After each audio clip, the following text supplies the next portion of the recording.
eh, en las lecturas y fundamentalmente en los foros que han tenido ya la posibilidad de compartir. ¿Por qué digo esto? Porque el primer tema que hayan advertido tiene una relación muy estricta con lo que vamos a ver hoy.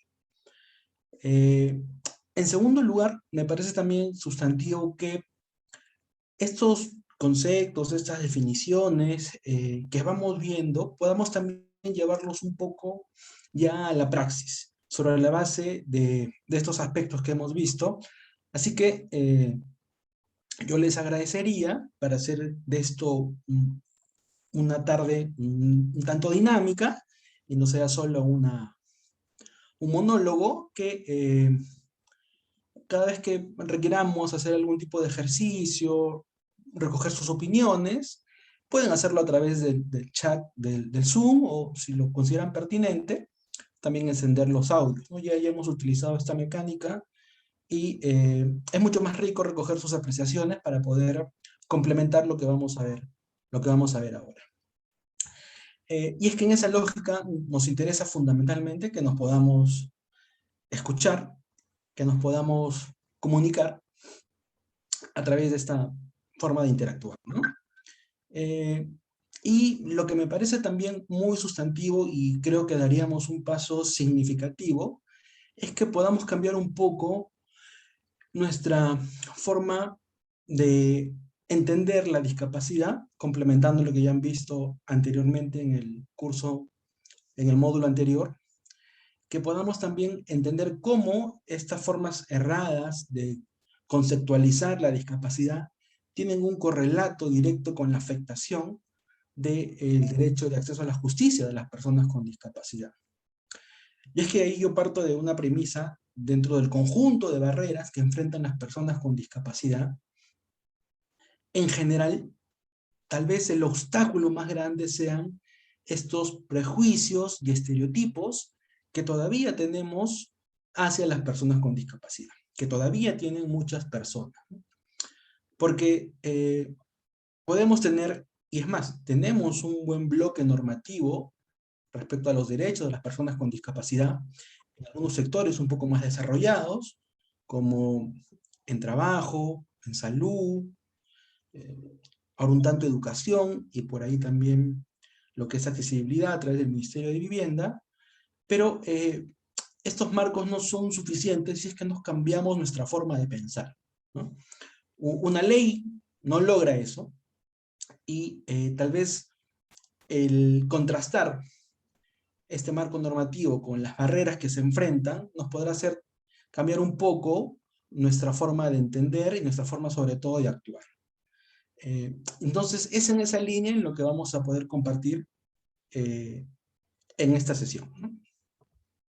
Para dejar la sesión del día viernes con un tema que también es muy relevante, y evidentemente tiene un correlato con lo que vamos a ver hoy, que son los sistemas de apoyo, ¿no? Cómo están diseñados estos mecanismos para favorecer el ejercicio independiente de las personas con discapacidad para poder tomar decisiones. Eso lo vamos a ver de manera complementaria a esto que vamos a ver el día de hoy. Entonces, dicho esto, yo me voy a permitir continuar.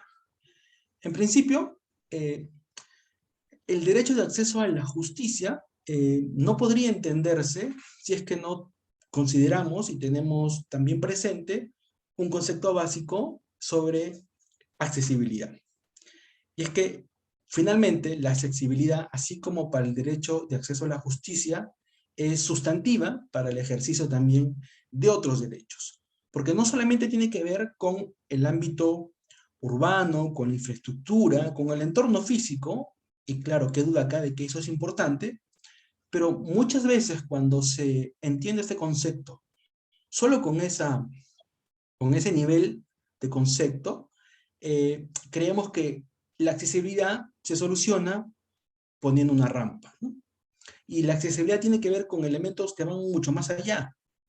Tiene que ver con el acceso a la información, con el acceso a las comunicaciones, tiene que ver básicamente con el entorno a todo el ámbito social, económico, cultural, salud y educación. Entonces, en un sentido amplio, este concepto de accesibilidad nos va a permitir también poder desarrollar el derecho de acceso a la justicia, porque ya cobra unas dimensiones y unas particularidades que vamos a poder abordar. De una forma también amplia, el derecho de acceso a la justicia se convierte como una herramienta para que las personas con discapacidad, en el caso concreto que nos ocupa, puedan ejercer sus derechos humanos, así como cualquier otro ciudadano y ciudadana. Y esto tiene un correlato en lo que señala nuestro texto constitucional en el artículo 139, ¿no? El derecho a la tutela judicial efectiva. Así lo vamos a encontrar reconocido en nuestro texto constitucional. Pero entonces podríamos conceptualizar el derecho de acceso a la justicia como el acceso concreto, efectivo, de las personas a todos los sistemas, procedimientos, información y lugares que se utilizan por la administración de justicia. Entonces, en ese marco, si esto es una herramienta para ejercer derechos y el acceso a la justicia, cabríamos preguntarnos si, y aquí una primera reflexión que seguramente más de uno ya lo ha realizado, si nuestro sistema de justicia es accesible para las personas con discapacidad. Si todas las personas con discapacidad, en sus diferentes tipos y grados de discapacidad, pueden acceder a los procedimientos de un proceso judicial, pueden acceder todos a la información que se brinda en estos procedimientos, pueden acceder todos a los lugares, a los espacios físicos donde se administra justicia. Y claro, no solamente nos referimos a las Cortes Superiores de Justicia, sino finalmente a todo el sistema que está involucrado en la protección, en la atención de las poblaciones de nuestro país y particularmente a las poblaciones en situación de mayor vulnerabilidad. Y es que para poder afirmar que el derecho de acceso a la justicia tiene un correlato efectivo y que puede ejercerse de manera, digámoslo, absoluta, tendríamos que evaluar también las dimensiones de este derecho y si es que cada una de estas tienen un nivel de cumplimiento por parte del Estado peruano en su conjunto, ¿no? Y una primera dimensión está vinculada a la accesibilidad jurídica o legal, que bueno, no es otra cosa que el reconocimiento a la capacidad jurídica de las personas con discapacidad. Sobre esto, tal vez, como es un tema que ha estado y está todavía muy presente por el desarrollo legislativo que es muy reciente, sería pertinente precisar solamente un par de cosas. Tal vez la primera, que hemos pasado de un proceso en el cual las personas con discapacidad no tenían la posibilidad de decidir sobre actos jurídicos, sobre aquellos actos que los puedan vincular en determinados procesos, no tenían la capacidad para poder ejercerlo.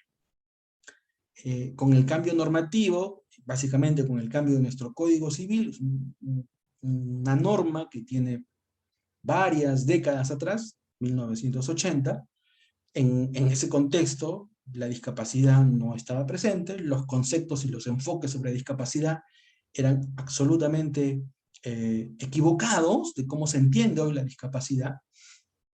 Entonces hay un cambio sustantivo y actualmente las personas con discapacidad con un sistema de apoyos pueden tomar decisiones sobre las materias que anteriormente les podían haber estado proscritas, prohibidas, ¿no? Entonces una persona con discapacidad hoy por hoy podría disponer de sus bienes, podría hacer cualquier tipo de contratación.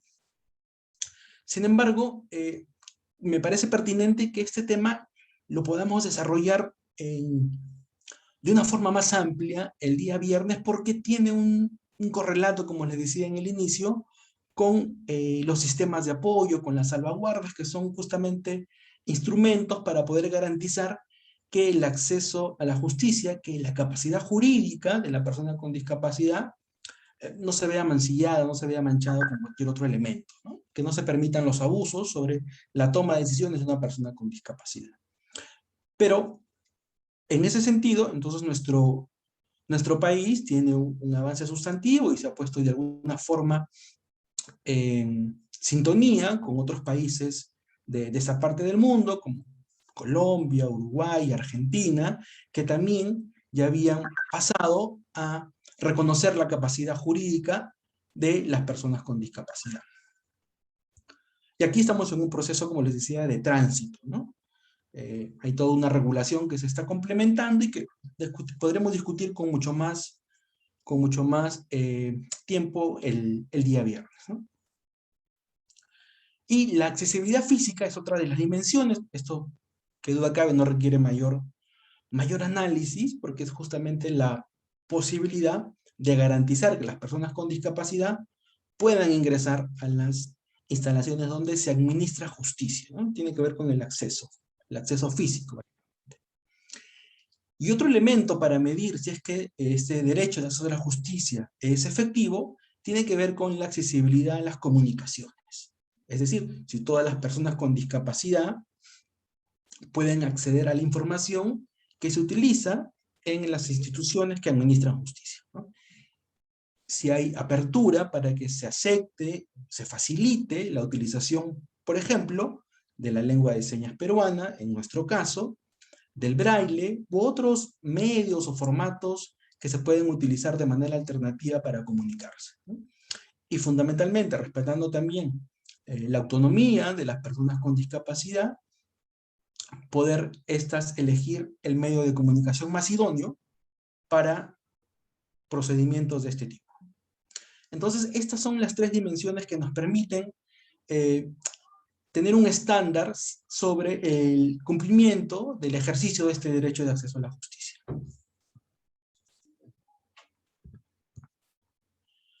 Ahora bien, es pertinente precisar que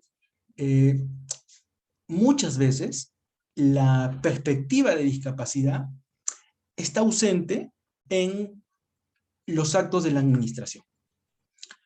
Pero, ¿qué deberíamos entender por perspectiva de discapacidad? Es algo así como el interés superior del niño.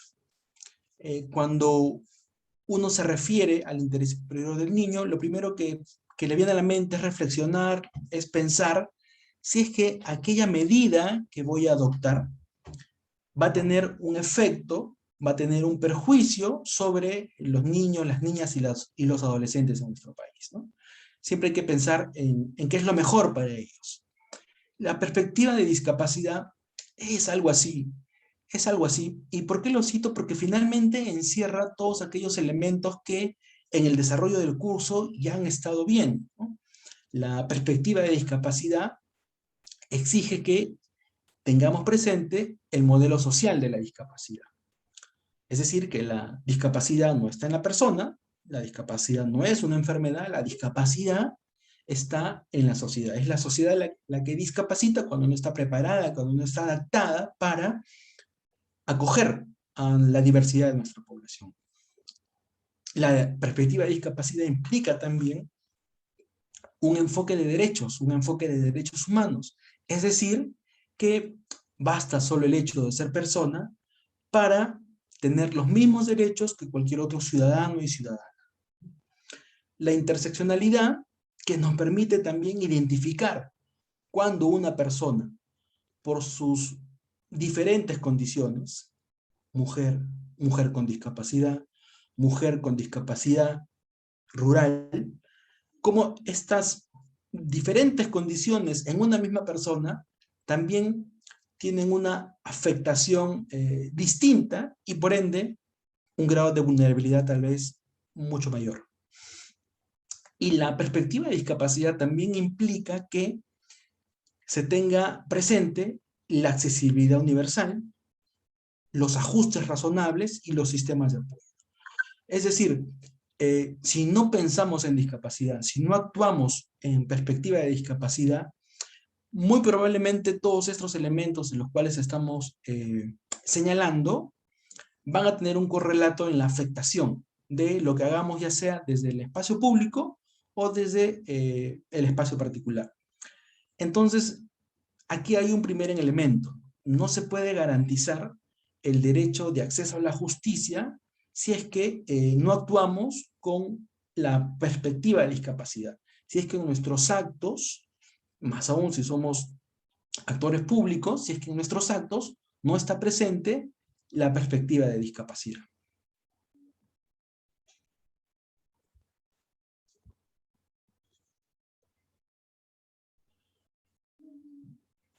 Pero las barreras que enfrentan las personas con discapacidad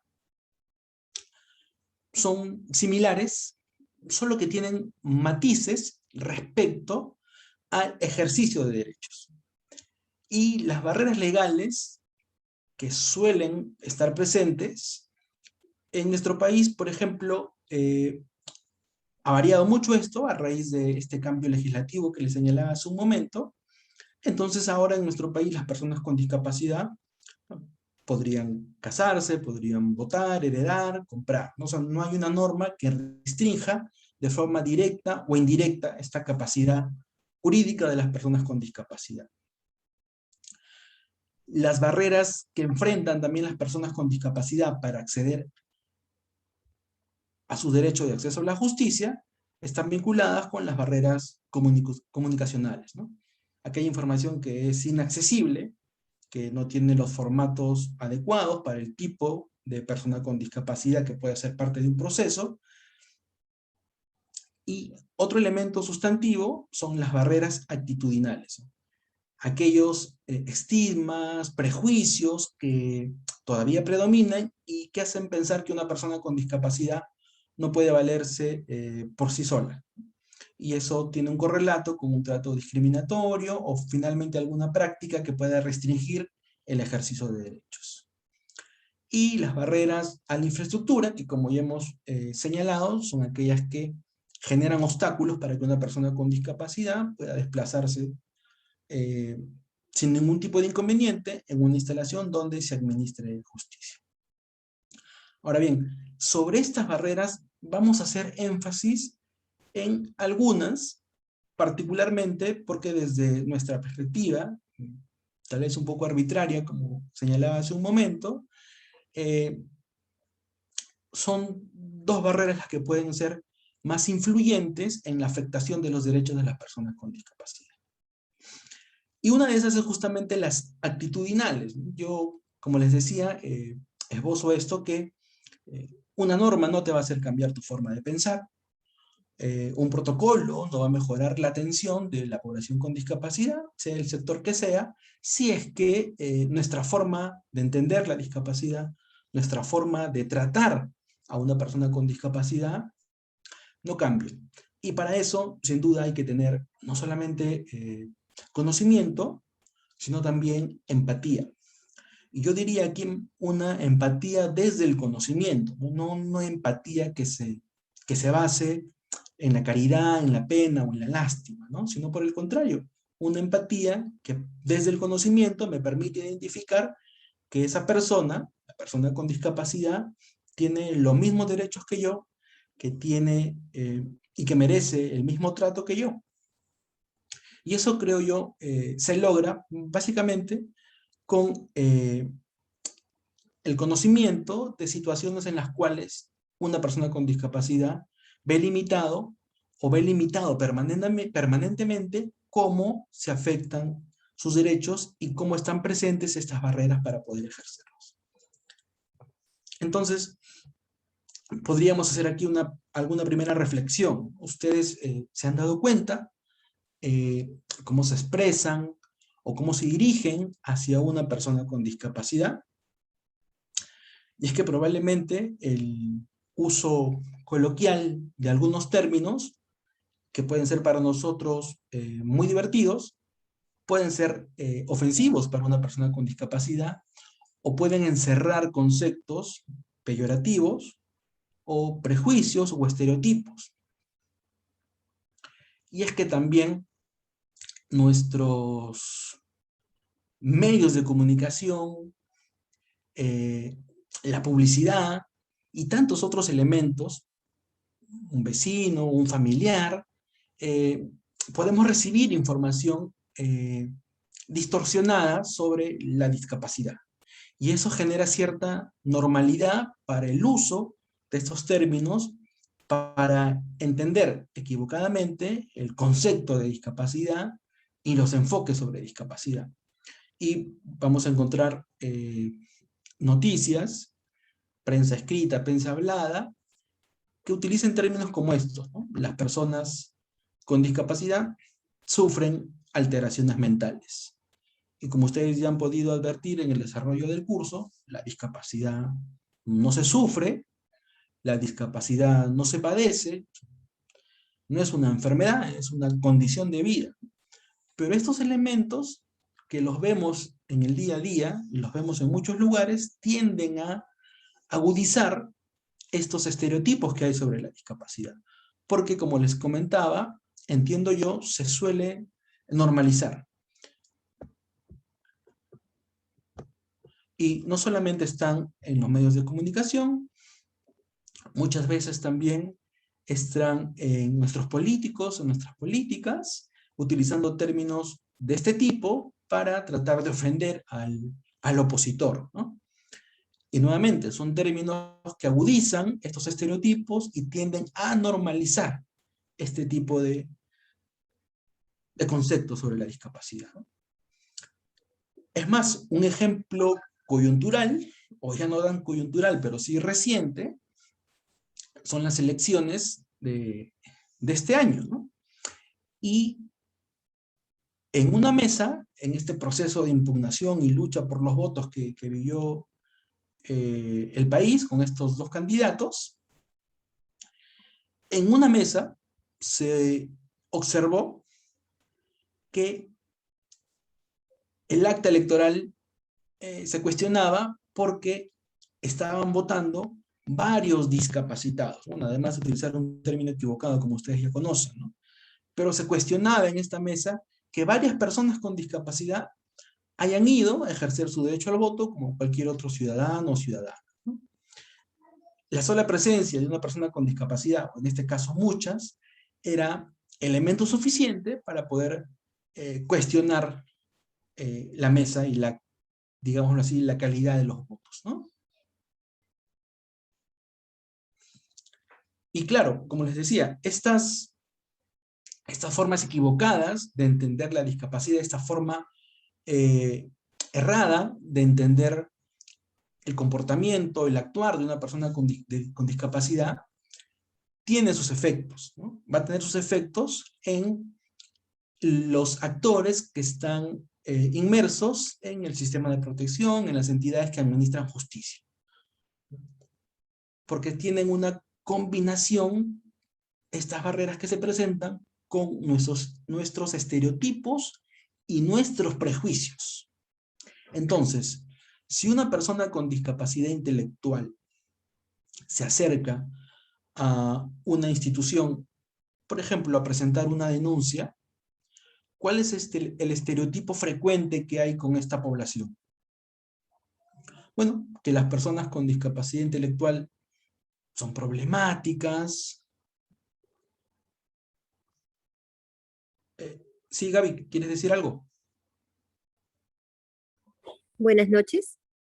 ¿Me Sí, buenas escucha? noches. Sí, sí, ¿Qué claro. tal? Con respecto a lo que está diciendo, claro, o sea, los estereotipos, las personas a veces estereotipan a aquellas que tienen discapacidades, eso sí es cierto, porque presumen que su vida es mala o que no están sanos debido a sus deficiencias.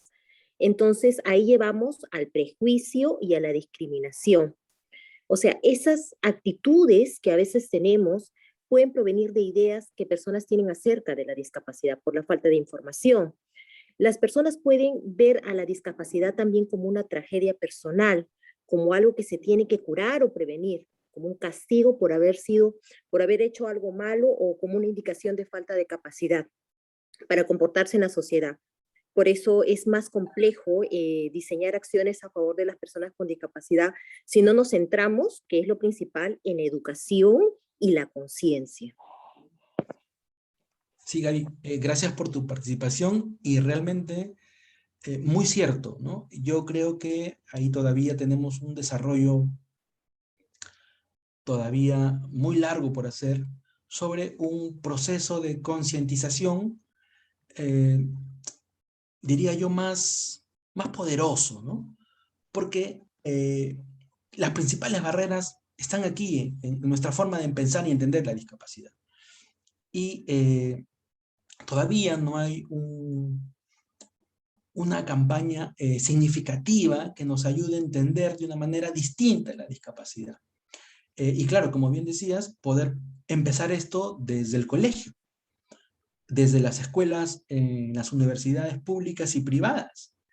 Y es que incluso la legislación sobre las personas con discapacidad establece esto, y no me refiero solamente a la cuota para acceder, ¿no?, sino a que se aborden estos temas, pero en ninguna universidad, y solo en algunas escuelas, se aborda la temática de discapacidad desde un enfoque social, para justamente no crecer con estos conceptos errados sobre discapacidad, que finalmente cuando somos ciudadanos, ciudadanas, quieramos o no, vamos a manifestarnos porque así hemos crecido y entendido la discapacidad.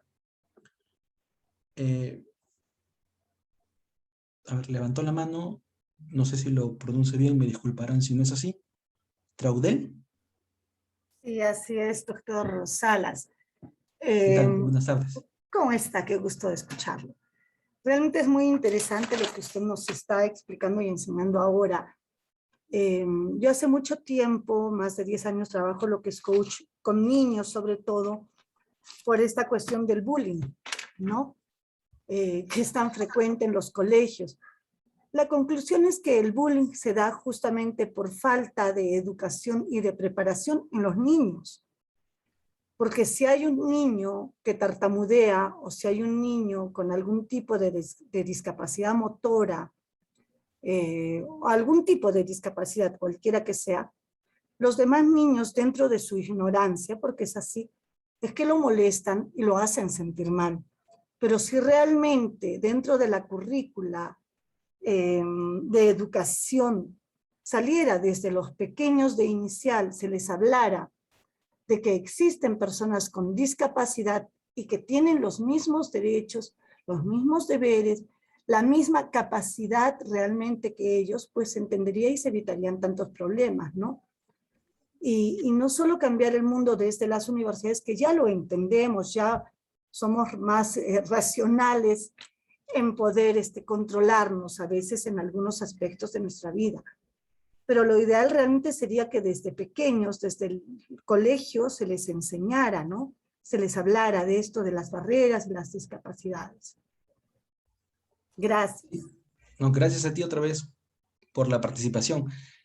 Es cierto, ¿no? Y aquí me permito tal vez un comentario personal, pero tiene mucha razón lo que señala, ¿no? Las niñas, los niños no tienen prácticas discriminatorias, ¿no? Ellos no hacen una diferencia entre sus compañeros y compañeras, ¿no? Yo recuerdo mucho que mi hijita cuando tenía 6 años, hoy tiene 10, siempre me hablaba de su amiguita, que era la más juguetona, o que era la más pequeñita, la que tenía un comportamiento más de niñita, ¿no? Y me comentaba siempre de ella, ¿no? Pero era parte del grupo, ¿no?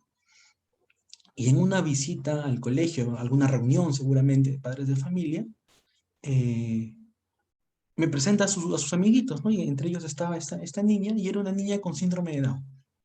Entonces ahí entendí que, de una manera, digamos, más vivencial, que los niños y las niñas no hacen diferencias, ¿no? Por eso es que qué importante sería que desde el colegio, desde la currícula educativa, se incorpore con mayor énfasis estos temas, ¿no? Para que podamos tener ciudadanos que no distingan entre la diversidad de nuestra población, ¿no?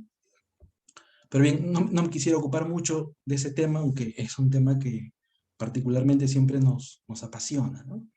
Pero decíamos, ¿no?, que esta es una barrera, se puede presentar esta forma porque está dentro de aquellos estereotipos que se tienen sobre las personas con discapacidad intelectual, ¿no? Pueden ser violentas. Claro, eso también tiene su origen en el desconocimiento, en la ignorancia de la discapacidad, ¿no? Si yo no sé mucho sobre la discapacidad, seguramente voy a tener estos temores, ¿no? Pero tiene un efecto para que esta persona pueda ejercer su derecho de acceso a la justicia. Ustedes seguramente me dirán que sí, y qué duda cabe que es así. Y es que si yo pienso que esa persona es violenta, seguramente voy a estar más pendiente de que no me lastime, entre comillas, de que no tenga una conducta agresiva, a tomar con diligencia el testimonio, la denuncia que esta persona puede estar realizando. Porque mi preocupación es otra. No es mi preocupación atender al ciudadano que viene a presentar una denuncia. Mi preocupación es, tengo que protegerme porque esa persona me puede lastimar. O tal vez vaya a exacerbar las medidas de seguridad y nuevamente distraer mi atención del foco principal, ¿no? La denuncia. Pero sigamos con las barreras. Una persona con discapacidad psicosocial miente y se inventan cosas, ¿no? Es una característica también errada que se atañe a las personas con discapacidad psicosocial. Mienten y se inventan cosas porque, digamos, algunas personas piensan que las personas con discapacidad social tienden a volar mucho, ¿no? Esta práctica y esta forma de entender la discapacidad tendrá una consecuencia en el derecho de acceso a la justicia. ¿Ustedes qué creen? Yo les diría también aquí que sí, porque como yo, servidor público, servidora pública de una entidad que administra justicia, pienso, creo que las personas con discapacidad psicosocial siempre mienten, porque imaginan mucho, o se están inventando muchas cosas que no son ciertas.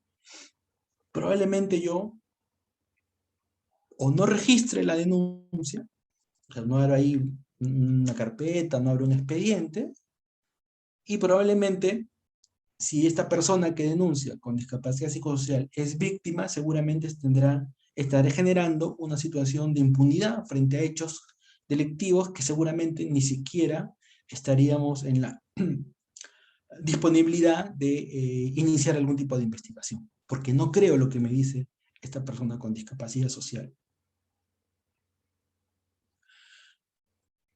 Hay otra forma también que se convierte en una barrera, y también tiene el origen en este desconocimiento de las discapacidades, y es que muchas personas piensan que la discapacidad es física, y que la discapacidad, como consecuencia de esto, solamente tiene que verse. Si yo no te veo en una silla de ruedas, si yo no te veo usando una muleta, si yo no te veo usando unos lentes oscuros, yo presumo que tú no tienes discapacidad. Y eso, claro, es errado, toda vez que la discapacidad no siempre es visible. Justamente las que estamos hablando, por ejemplo, la discapacidad psicosocial no es visible, ¿no? Yo estoy seguro que si ustedes frecuentan algunas tiendas de estos grandes almacenes, más de uno habrá sido atendido por una persona con discapacidad psicosocial, porque han ingresado a trabajar. Yo conozco de cerca muchos casos, y hemos interactuado con ellos seguramente, y no nos hemos percatado que son personas con discapacidad psicosocial. Es más, no tendría por qué tampoco, ¿no? Pero a lo que voy es esto. Si solo pensamos que la discapacidad es física y solamente tengo que verla, yo voy a tener también conductas que pueden afectar mi servicio, siendo parte de una entidad que administra justicia. Porque si yo no veo ningún problema físico con esta persona y tal vez no entiende lo que le digo, no estoy comprendiendo yo que la discapacidad intelectual leve o moderada puede generar algún tipo de incomprensión a las cosas que yo pueda decirle, pero no es intencional, es absolutamente voluntario. O muchas veces la reacción que pueda tener una persona con esta condición, sí puede ser tal vez de impaciencia, y si yo creo que esa impaciencia no está vinculada a su discapacidad, porque no la veo, sino creo que su impaciencia está vinculada porque quiere que lo atiendan rápido, porque no quiere esperar, porque no quiere hacer cola, va a tener también eso un correlato en la atención y probablemente en la afectación del derecho de acceso a la justicia de esta persona, ¿no? Entonces, podrán advertir cómo sí tiene una relación muy estrecha con el derecho de acceso a la justicia, como cuando están presentes estos prejuicios, estos estereotipos, pueden afectar el derecho de acceso a la justicia.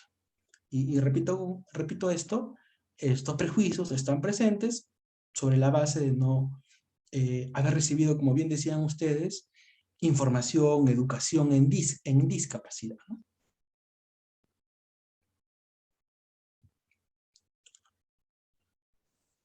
Pero aquí podemos seguir también con los ejemplos.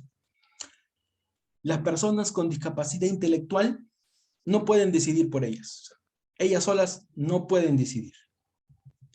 Y seguramente más de una vez habremos escuchado frases en ese sentido, ¿no? Que las personas con discapacidad intelectual no pueden hacer las cosas por sí solos, mucho menos tomar una decisión importante para sus vidas, ¿no? Tiene que hacerlo otra persona. Esto tendrá un efecto, sí, definitivamente, ¿no? Principalmente estamos privando de la capacidad de poder decidir de aspectos vinculados a su propia vida. Y en segundo lugar, estamos también restringiendo la participación de una persona con discapacidad en la toma de decisiones, importantes seguramente para su proyecto de vida, ¿no? Aquí, nuevamente, comentar esto, ¿no? Que si bien es cierto, estamos pasando ya eliminando los interdictos, teniendo jueces justamente que están anulando algunos de estos interdictos a pedido de personas con discapacidad, todavía aquí diríamos que estamos en un proceso de tránsito, ¿no? De comprender mejor que esto es una barrera, que las personas con discapacidad intelectual sí pueden tomar una decisión con un sistema de apoyos adecuado, con las salvaguardas particulares para no generar ningún tipo de afectación a la propia persona con discapacidad que hace uso de los apoyos, ¿no? Pero no interdictarlo de manera directa, ¿no? Otro prejuicio, y aquí incluso utilizando la interseccionalidad podemos decir que este prejuicio está más presente en las mujeres con discapacidad, ¿no? Por su condición de mujeres o por su condición de discapacidad. Las mujeres con discapacidad no pueden criar a sus hijos. Y aquí tal vez los efectos son incluso mucho más, digámoslo así, más graves, ¿no? Aquí desde las esterilizaciones forzadas hasta el impedimento de uniones civiles, de matrimonios entre personas con discapacidad, ¿no?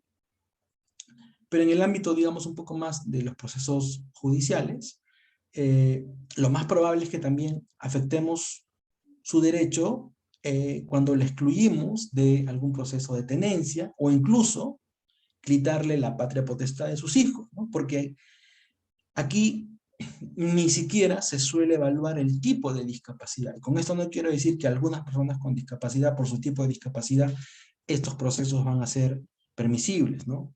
¿No? Lo que quiero decir es que una persona, una mujer con discapacidad física, digamos una mujer usuaria de silla de ruedas, muchas veces puede ser sometida a este tipo de procesos solo por su condición de mujer que usa una silla de ruedas, ¿no? No por otros elementos. Entonces es otra barrera que está presente y que genera este tipo de afectaciones. También una barrera muy presente es que las personas con discapacidad psicosocial suelen desvariar, ¿no? Y claro, si yo soy alguien que administra justicia, como en una situación similar que vimos hace un momento, ya no solamente no voy a prestar atención, ¿no?, que era el problema con este estereotipo de que es violento, ¿no?, sino aquí desvaría. Entonces, yo no le voy a tomar su declaración, porque lo que me está diciendo probablemente jamás haya pasado, ¿no? Y me voy a negar a iniciar una carpeta de investigación, ¿no?, abrir un expediente, a empezar todo el trámite necesario cuando se denuncia. Y nuevamente aquí también el tema de la posible impunidad. Entonces son estos elementos los que, estando presente, los prejuicios, los estereotipos, tienen un correlato con una afectación al derecho de acceso a la justicia, ¿no?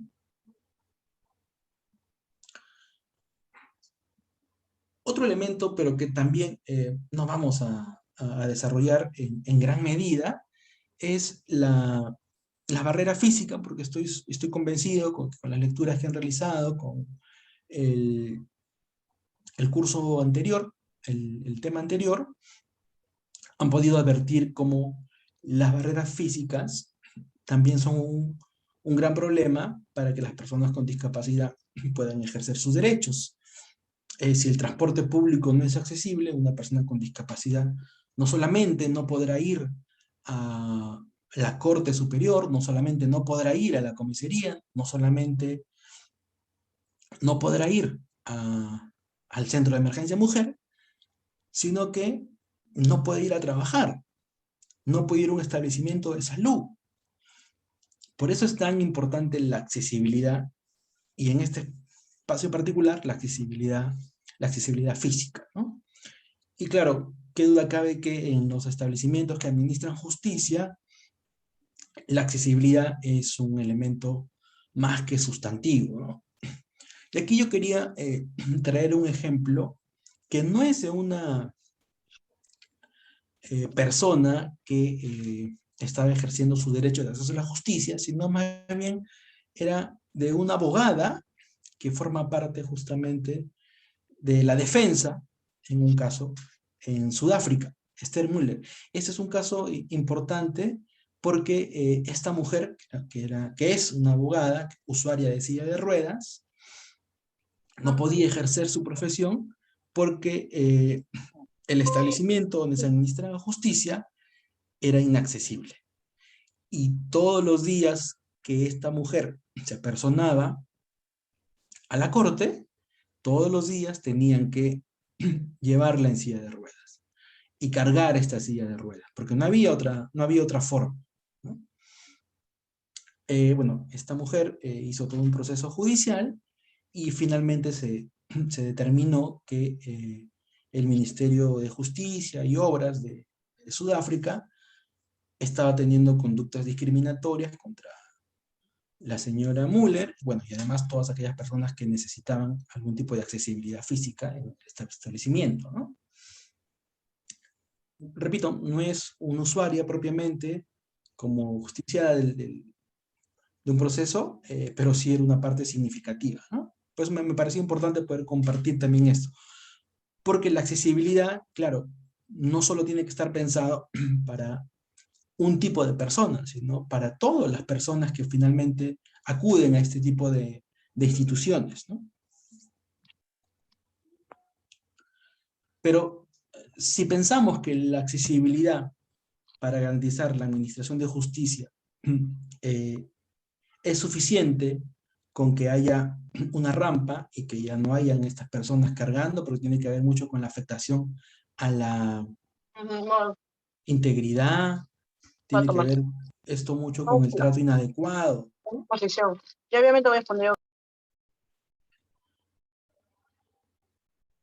Pero además tienen que haber elementos complementarios, ¿no? Refiriéndonos a la accesibilidad física. Por ejemplo, las puertas Aquí está una amiga, Claudia Rentería, es una mujer usuaria de silla de ruedas. La silla tiene que tener un espacio adecuado para que pueda ingresar, incluso hacer movimientos de desplazamiento, ¿no? Para voltear a izquierda, a derecha. Y no todas las puertas de entrada y salida en los establecimientos, en general aquí, porque no solamente son los establecimientos de administración de justicia, tienen las medidas adecuadas para que una silla de ruedas ingrese con regularidad. Pero además, para seguir garantizando esta accesibilidad física, los baños tienen que ser también accesibles y contar con estas herramientas, estas barandas que permiten a una persona con discapacidad apoyarse, ¿no? Ahora bien, otro elemento sustantivo para poder garantizar este derecho de accesibilidad física y que no se convierta en una barrera, tiene que ver con la señalética. Y la señalética tendría también que estar pensada en la diversidad de la población con discapacidad que puede acudir a un establecimiento donde se administra justicia y, como les decía, en general. Y la señalética aquí es muy limitada, ¿no? Yo me permito contarles una anécdota así muy cortita. Hace un par de años, un poco más, creo que 3, estuve en Santiago, en Chile, y cuando he tenido la posibilidad de viajar, siempre me gusta visitar los museos y los estadios de fútbol. Pero esta vez el tiempo me quedó muy corto y visité un museo como el de nuestra iglesia de San Francisco. Es también similar a de la misma congregación. Tenía elementos muy comunes. Pero lo que llamó poderosamente mi atención, y estamos hablando de hace 3 años y medio, es que este museo era absolutamente accesible para todo tipo de persona con discapacidad. En la sala de ingreso al museo tenía una rampa. Cada sala donde se exponía algo tenía una rampa. Cada sala tenía pásame el término ahorita, digamos un cartel, un recuadro, donde se describía el nombre de la sala y qué se encontraba dentro de la sala. Estaba en español y estaba también en braille, para que una persona con discapacidad visual entienda qué es lo que podría encontrar dentro de la sala, ¿no? Y también cada obra tenía también su recuadro en braille. Pero además, esta sala tenía al inicio, que explicaba justamente lo que se iba a encontrar en ella, un televisor con un video donde aparecía un intérprete de lengua de señas chilena, para que una persona sorda que acudiera al museo también entienda lo que estaría encontrándose en la sala. Es decir, era absolutamente accesible, ¿no? Entonces, cuando nos referimos a la señalética en general y para generar accesibilidad, aspiraríamos siempre a algo así de completo, ¿no? Entonces, la señalética tendría que tener estos elementos. Bueno, como pueden evidenciar y les he señalado, que esté no solamente en español, sino también en braille. Pero además, que pueda tener una imagen, algún tipo de pictograma, dibujo, lo que resulte pertinente para poder expresar lo que se encontrará en ese ambiente, porque esto también ayuda a las personas con discapacidad auditiva, que por ejemplo, tal vez no sepan leer y escribir, pero ven la imagen y tienen la referencia, pero también para las personas con discapacidad intelectual. La comunicación ahí es mucho más relevante cuando se comunica justamente con imágenes. Entonces, si la señalética de este establecimiento tiene estos elementos, va a ser mucho más accesible para todo tipo de población con discapacidad.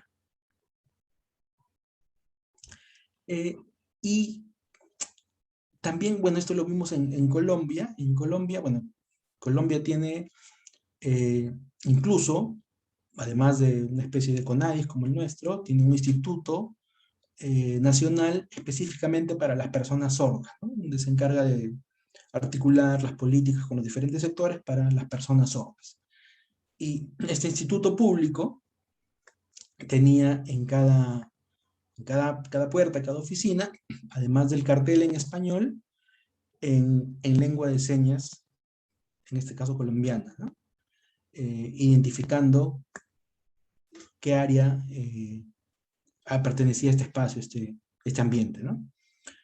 Entonces, este también es otro ejemplo y son elementos significativos para poder garantizar la accesibilidad física, ¿no? O sea, no solamente deberíamos, si cabe el término, conformarnos con las rampas, y además hay todo un tema ahí, porque muchos de los establecimientos donde se administra justicia son patrimonios históricos, y hay un tema que advertir ahí con el Ministerio de Cultura, pero bueno, no solamente quedarnos en las rampas, sino también en las dimensiones de las puertas, en los otros espacios físicos como los baños y en la señalética, ¿no? Es más, incluso la señalética también tendría que tener algún tipo de contraste de colores, sobre todo cuando queremos también facilitar la información a personas con baja visión, ¿no? El contraste de los colores también ayuda a una mejor comunicación.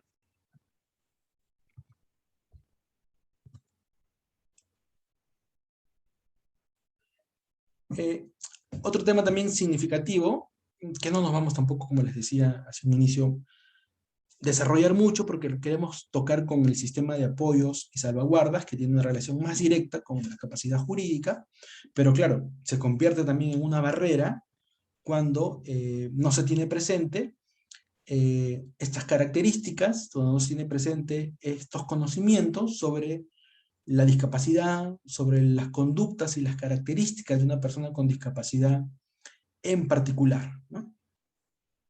Y aquí ponemos un ejemplo, ¿no? A ver, espero que me lean en sus hogares o en sus centros de trabajo. Jorge es acusado del robo de un teléfono celular. Esta es una imagen referencial, ¿no? Se hizo un dictamen psiquiátrico en el que se determinó que Jorge tiene esquizofrenia paranoide. Una persona con discapacidad psicosocial. Este es un concepto médico, ¿no? Entonces, como una medida de prevención, como una medida cautelar, se le dictó una medida de seguridad de internamiento y ha pasado 5 meses en el Centro de Rehabilitación Psicosocial. Nuevamente, comparto con ustedes el caso, ¿no? Jorge es acusado de robo de un teléfono celular en el centro de Lima. Dentro de las evaluaciones regulares que se hacen, se determinó que Jorge tiene esquizofrenia. O sea, es una persona con discapacidad psicosocial. Y como una medida de prevención, se le internó en un centro de rehabilitación y ya pasaron 5 meses. Aquí algunas preguntas justamente para poder compartir y recoger sus apreciaciones también. Habría que contrastarlo con lo que sucede hoy por hoy, ¿no? ¿Qué hubiera pasado si Jorge no tuviera una discapacidad? ¿Qué hubiera pasado? ¿Estaríamos hablando de una medida de internamiento de este tipo? ¿O se hubiese puesto tal vez en libertad y para que pueda continuar su proceso como cualquier otro ciudadano en este tipo de casos? ¿Jorge está en una situación de igualdad al procedimiento judicial? ¿O ustedes creen que su discapacidad ha influido para que se den estas medidas de internamiento en el caso particular? ¿sucedería algo similar con otra persona si no tuviera la discapacidad? Sí, de acuerdo contigo, Jeffrey, sin duda que en este caso muy sucinto, la discapacidad influye, ¿no? Porque si hacemos el comparativo con una situación similar, donde las personas no tienen discapacidad, las personas intervenidas, digámoslo así, bueno, son puestas en libertad a lo mucho en 24 horas, ¿no? Si es que en ese momento nos hace la diligencia, ¿no? Entonces aquí, este trato distinto, este trato diferenciado, es una medida justificada, o sea, está bien dada para Jorge, o se están limitando sus derechos. Yo diría que también no tiene ningún tipo de justificación. Y por el contrario, ¿no? Se le está privando a Jorge de el debido proceso, y como parte de eso, de un mejor derecho a ejercer tal vez su defensa, ¿no? Porque del caso concreto no se desprende nada más que se presume que robó un celular y dos, que tiene discapacidad psicosocial, ¿no? Y esos elementos fueron suficientes para dictar la medida de internamiento, ¿no? Porque, caramba, si robó y tiene discapacidad psicosocial, seguramente es violento y puede pasar algo mucho más grave más adelante, tal vez, ¿no? Sí, de acuerdo, Lucrecia, exacto.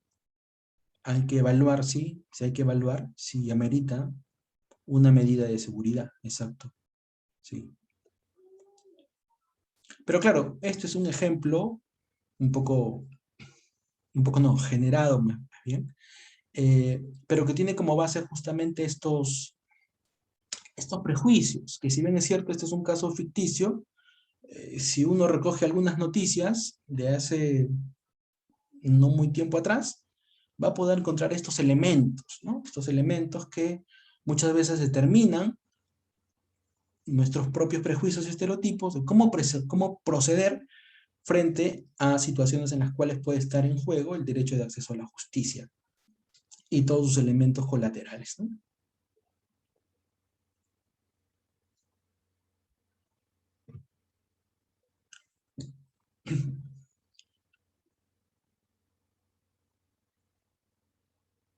Aquí también vamos a tocar otro caso, vinculado también a la capacidad jurídica, ¿no? A la capacidad de discernir, de tomar decisiones de las personas con discapacidad. Igual lo voy a colocar en estos momentos. Entonces, en Company, Jimena, en este caso lo estoy colocando en el chat, Company, s@usmp.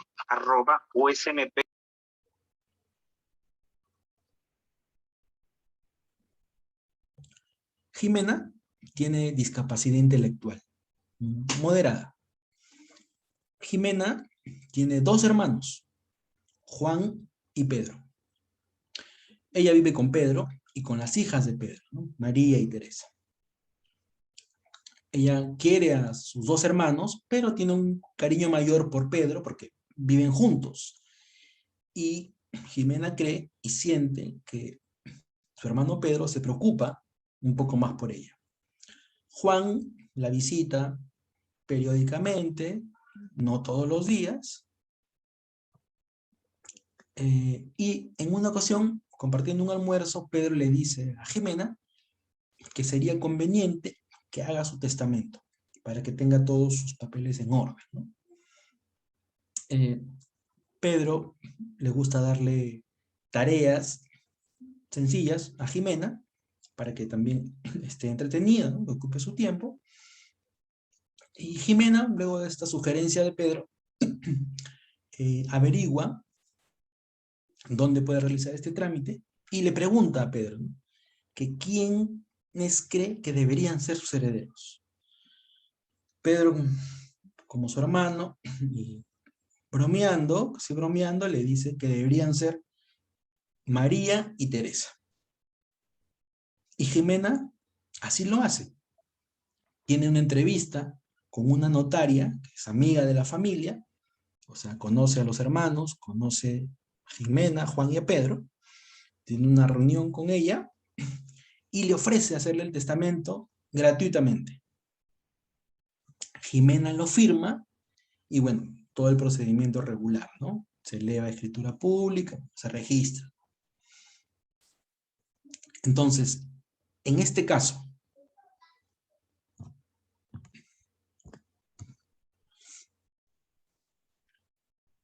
años después, Jimena fallece, ¿no? Como consecuencia de un cáncer, ¿no? Juan se entera recién en ese momento que hay un testamento.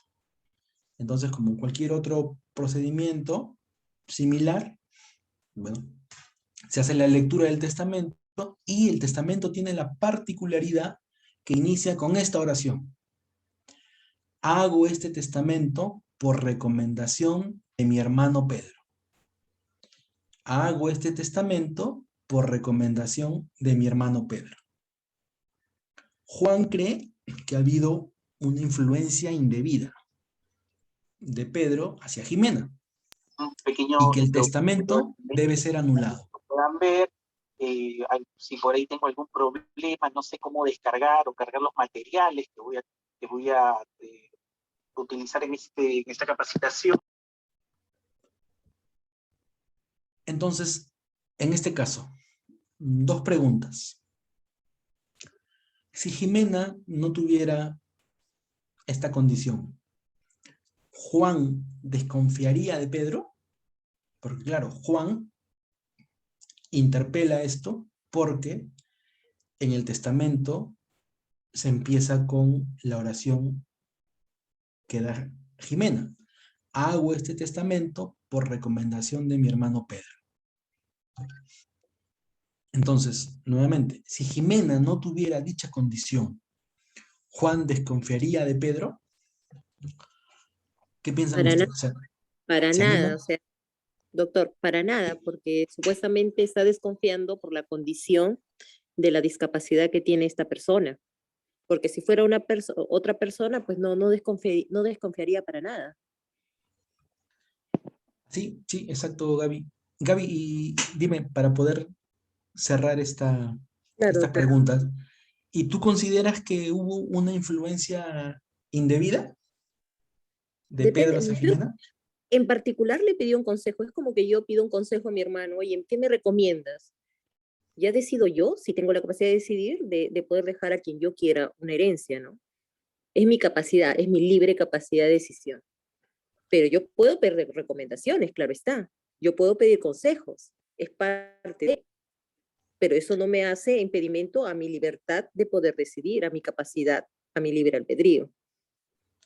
Claro, sí. Y además que aquí, digamos, Juan se está, entre comillas, ¿no? Saltando la labor de la notaria, ¿no? Que además es una notaria amiga Y es la que y da él, fe al acto. exacto, exacto. Eh, bueno, no vamos a entrar a detalle ahí, pero qué duda cabe que los notarios tienen que certificar que la persona que está, en este caso, haciendo un testamento, no tiene ningún tipo de influencia, ni está siendo presionada por nadie, ¿no? Eh, pero claro, como bien dices, Gaby, este cuestionamiento de Juan parte por la condición de su hermano, porque, y ciñéndonos al desarrollo de este casito, en ningún momento se ha dicho que el testamento es para las hermanas, ¿no? Porque tan solo al iniciar el testamento, Juan escuchó que el testamento se hace por recomendación de Pedro, inmediatamente Juan interpela, ¿no? Y sí, evidentemente estimamos también que no hubo una influencia de vida, porque ¿cuál sería la praxis para una influencia de vida?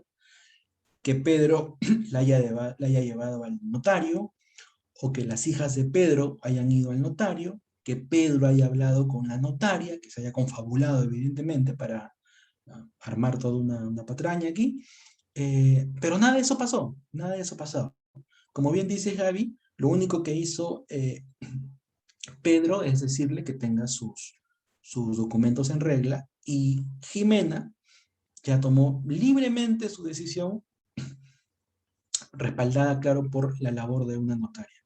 Ahora, este caso me gustaría también poder discutirlo el viernes, porque cabría aquí otra pregunta, pero no era el momento para esto hoy, ¿no? Pero cabría otra pregunta. ¿Acaso Jimena no necesitaba un sistema de apoyo para tomar una mejor decisión por su discapacidad? Sería un tema interesante y rico para conversarlo, ¿no? Pero bueno, eso lo vemos el día viernes, ¿no? Porque la pregunta es, ¿no? ¿Jimena necesita un sistema de apoyo por su discapacidad para tomar y celebrar un acto de esta naturaleza, o puede hacerlo por sí sola? Bueno, eso lo vemos el viernes, pero aquí sí, la reflexión inicial era básicamente esto, ¿no? Que el prejuicio de Juan está basado en la discapacidad de su hermana y por ende pensó que no está en la capacidad de realizar este tipo de actos y que ha tenido influencia, en este caso, de su hermano Pedro, ¿no?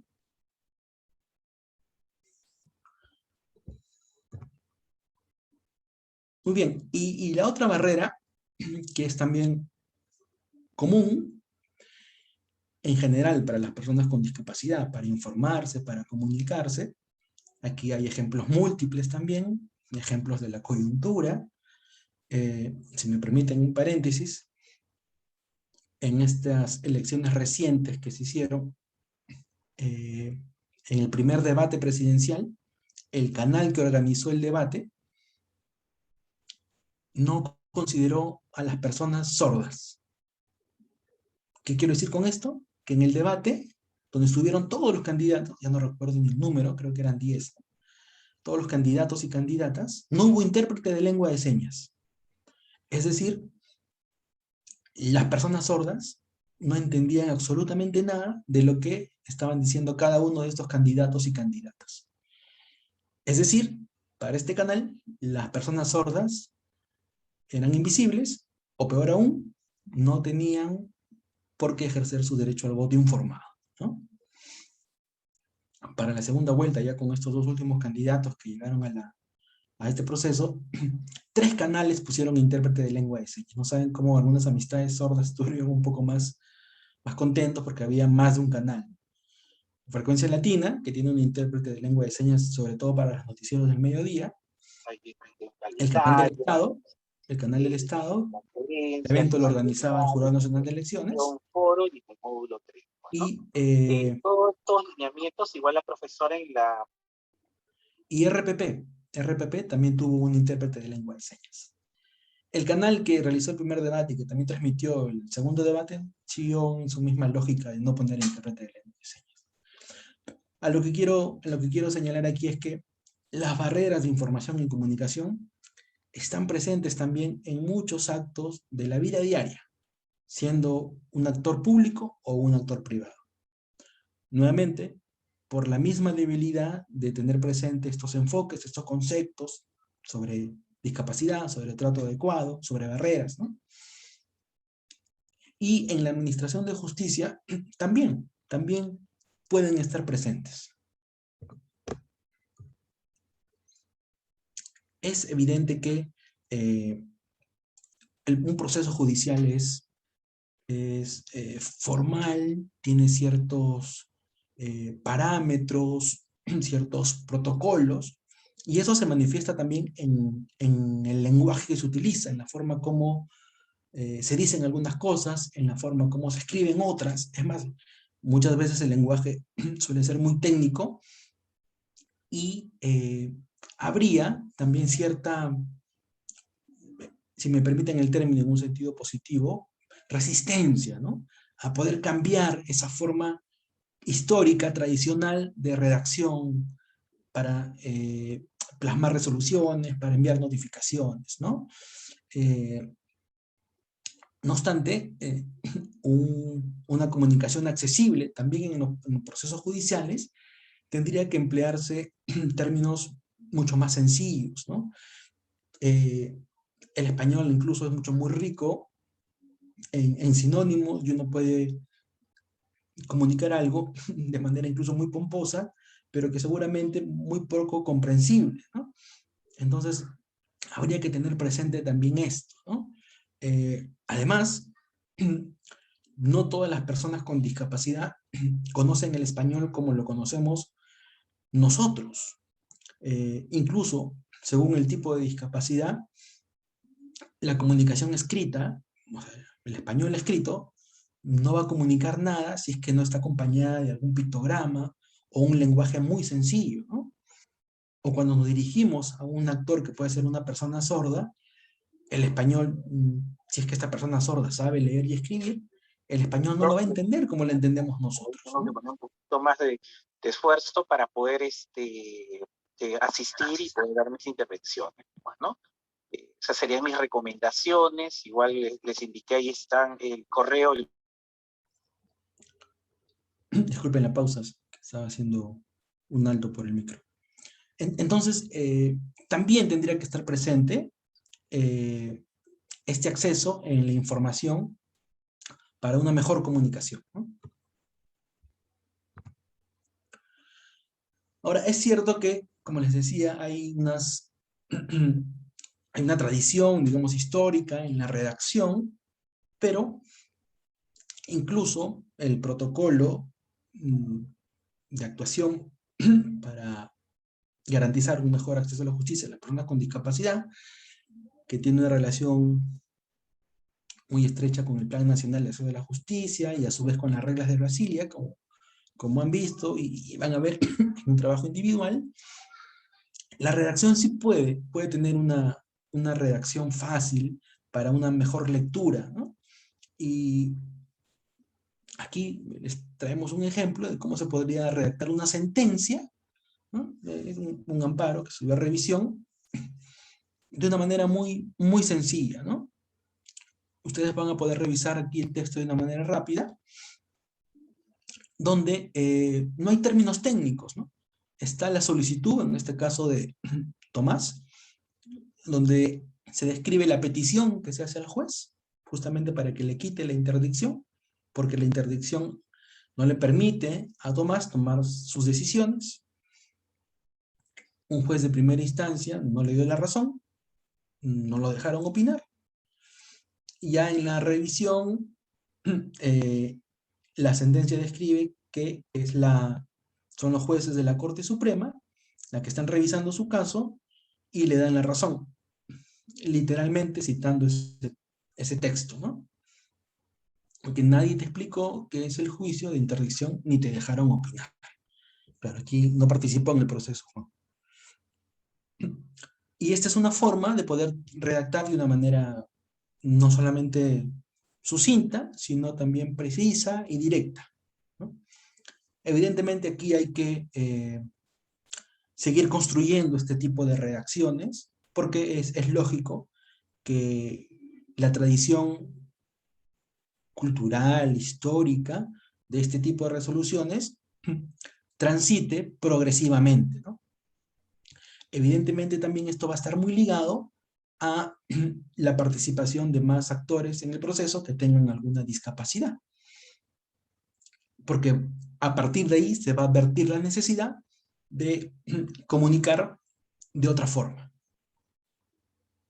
Pero imagínense ustedes, ¿no? Si no identificamos que en el proceso tenemos una persona con discapacidad, por ejemplo, visual, ¿no? Sea cualquiera de las partes, ¿no? En un proceso judicial, un proceso penal, digamos, ¿no? Sea la víctima, supongámoslo así, y le enviamos una notificación tradicional, le llega a su casa el papel, no va a entender absolutamente nada, no tiene acceso a eso, ¿no? ¿Hay medios alternativos para comunicar? Sí. ¿Estos medios alternativos son caros? No. Imprimir en braille no es caro. Ahora, con este contexto del COVID, yo creo que se ha evidenciado que la administración de justicia puede mejorar, o mejor dicho, puede funcionar mejor para las personas con discapacidad, utilizando justamente las herramientas de comunicación e información que hoy la tecnología nos da. Entonces, en vez de enviar una resolución, yo puedo enviarle un audio a una persona con discapacidad visual, ¿no? Describiendo el texto, ¿no? Y así garantizo que esta persona, que es parte del proceso y tiene esta condición, esté informada de manera directa por la propia administración, ¿no? De manera independiente, que no tenga que estar buscando a alguien para que le haga el favor de leer lo que dice el documento, ¿no? También otra forma de lectura fácil, que funciona, como les decía bien, para las personas con discapacidad auditiva, que conocen el español, pero no en toda su expresión absoluta, no todos los términos, o para una persona con discapacidad intelectual. Este tipo de redacción, por ejemplo, para una notificación, también puede ser muy válida, ¿no? Muy puntual, los términos muy puntuales, ¿no? Aquí se está corriendo traslado de un acto.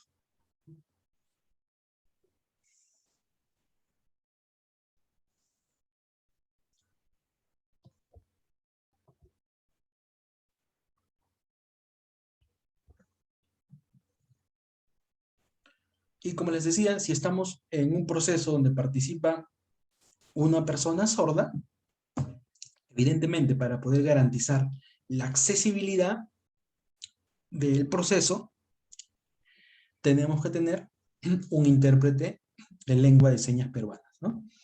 La ubicación más adecuada, perdón, la ubicación más adecuada es que esté al lado del juez, para que la persona sorda tenga el campo visual suficiente que permita ver al juez y también al intérprete para conocer lo que está señalando el juez a través de la lengua de señas que comunicará el intérprete, ¿no?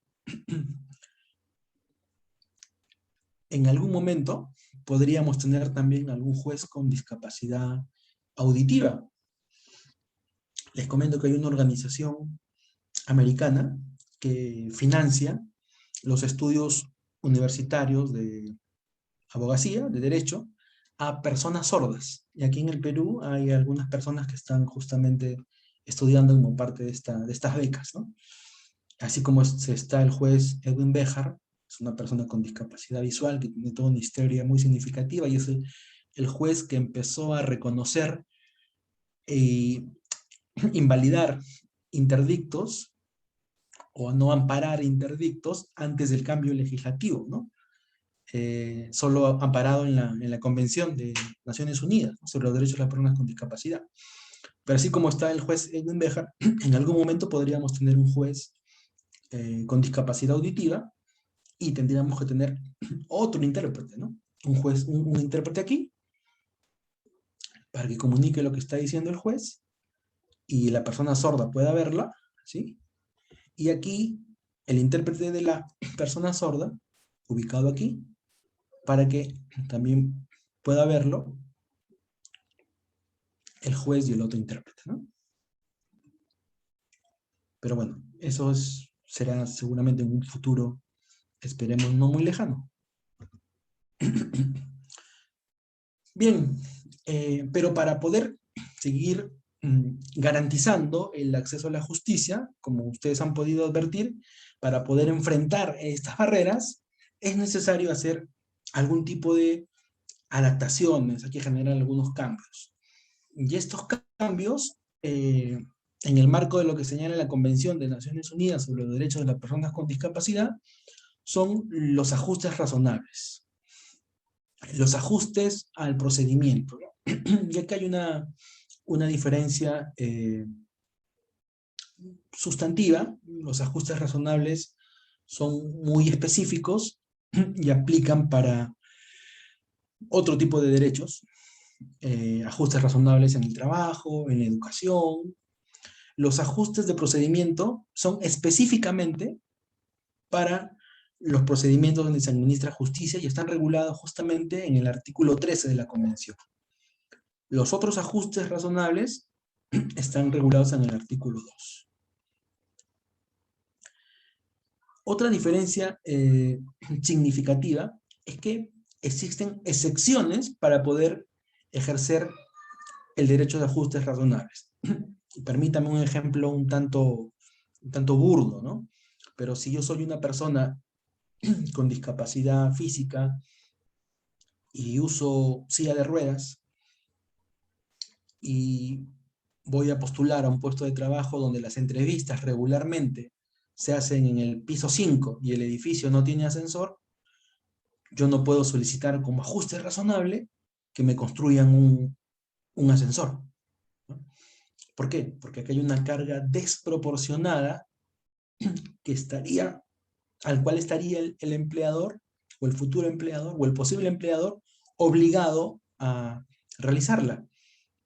Y cuando es esto así de desproporcionado, no se puede amparar. Claro, eso no exime que el empleador, en este caso, la empresa, realice otro tipo de ajuste, ¿no? Por eso es que los ajustes, en teoría, no son caros. Tiene que ver más con la creatividad, con el ingenio, con la empatía, diría yo nuevamente. Porque el ajuste puede ser tan sencillo como que o el examen se traslada al piso 1 para todos, o solamente para esta persona. O el examen se realiza en otra sede donde haya un piso que reúna las condiciones para que pueda acceder esta persona y se pueda tomar el examen. Entonces, el ajuste razonable tiene esta característica. Estas modificaciones son pertinentes siempre y cuando no impliquen una carga desproporcionada para quienes tienen que implementar. En cambio, el ajuste de procedimiento no puede estar sometido a ningún tipo de excepción. Es una obligación, sí o sí, en cualquier procedimiento judicial y en cualquier etapa del proceso. El ajuste del procedimiento tiene que implementarse, puesto que si no se hace, estamos afectando justamente el derecho de acceso a la justicia.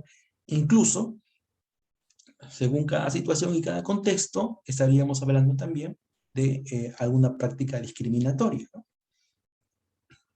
Los ajustes razonables,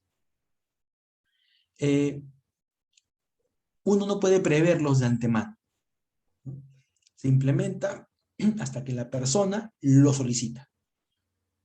Si yo soy una persona con discapacidad visual y también postulo al mismo examen para el puesto de trabajo y los exámenes son escritos, no quiere decir que esta empresa tenga siempre exámenes en braille, por ejemplo, ¿no? Sino que los va a tener que realizar cuando esta persona lo solicite, porque los ajustes los solicita la persona que requiere esa adaptación para poder ejercer mejor sus derechos.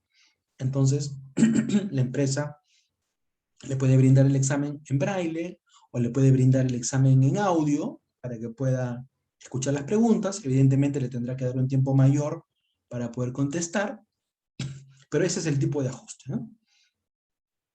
En los ajustes del procedimiento, una adaptación que se pueda realizar puede tener también repercusiones para actores de un procedimiento u otro procedimiento con características similares, ¿no?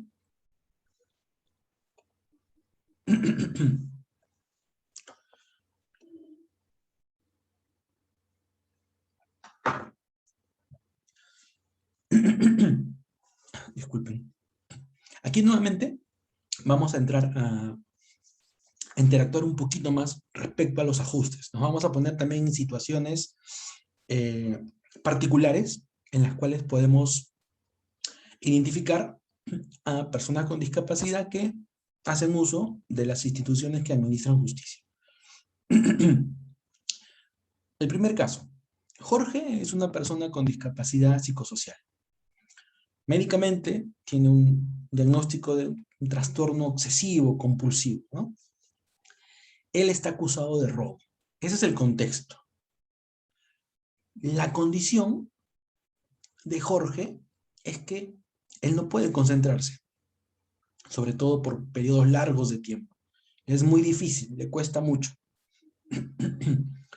¿Cuál es la barrera recurrente y que es una característica, digamos, natural, muchas veces por los tipos de proceso, que las audiencias suelen ser muy largas y muchas veces continuas, ¿no? Ahora con los nuevos cambios procesales muchas veces son hasta en horarios que antes no eran los digamos,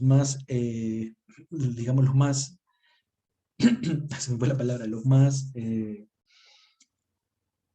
los favoritos, digamos, ¿no? Porque ahora pueden haber diligencias sábado, domingo, y en cualquier horario, ¿no?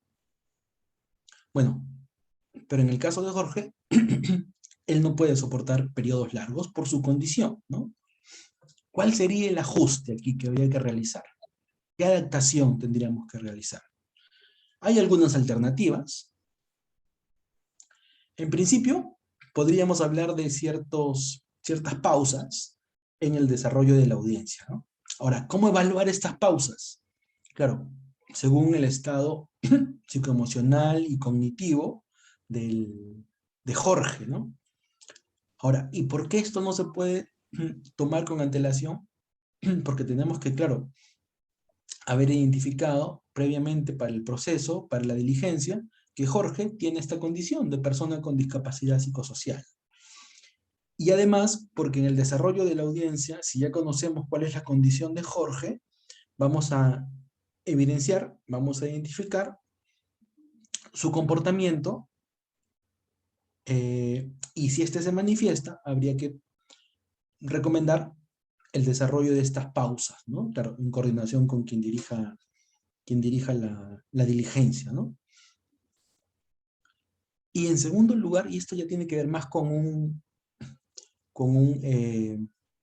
conocimiento ya de este enfoque social, que nuevamente repito es muy importante, y el tipo y trato a las personas con discapacidad, habría que suprimir este tipo de preguntas, ¿no? Como ¿entendiste? ¿Me comprendiste? Porque estamos presumiendo que esta persona no va a entender, o no está entendiendo, ¿no? Y, digamos, si lo ponemos en positivo, términos como ¿tienes alguna pregunta? ¿Tienes alguna duda? Después de lo que he compartido, después de lo que he expuesto, después de lo que he dicho, ¿tienes alguna duda? Y también hay que tener presente que muchas veces las personas con discapacidad psicosocial, las personas con discapacidad intelectual, y yo diría, por varios factores, las personas con discapacidad en general, porque no todo está vinculado a lo cognitivo, sino al temor al rechazo muchas veces las personas con discapacidad, cuando les preguntan eso, ¿entendiste? Y con ese ánimo y con ese tipo de voz, la respuesta inmediata es sí.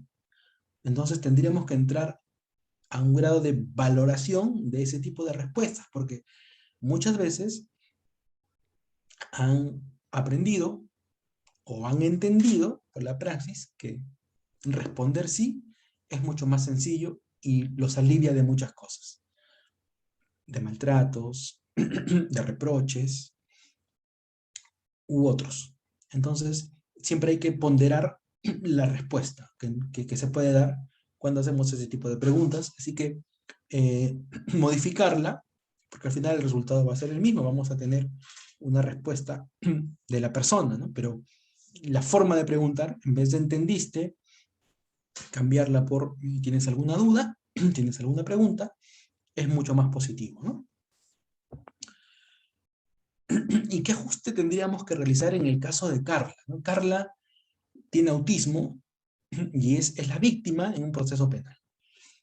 Carla tiene autismo, ustedes conocen, recordarán algunos otros, que el autismo está vinculado, relacionado con el color azul, ¿no? Por eso es que cada 2 de abril muchos edificios públicos y privados encienden sus luces azules, ¿no? Y es que el azul es como el mar, ¿no? De ahí tiene la relación. Y el mar a veces es calmo, a veces es impetuoso, ¿no? De ahí tiene la simbología del color azul para el autismo, ¿no? Claro, hay una corriente ahora también por no querer utilizar ese color, pero bueno, esos son ya otros temas. Bien, pero Carla es nerviosa, claro, sobre todo cuando se enfrenta a situaciones nuevas, es nerviosa, ¿no?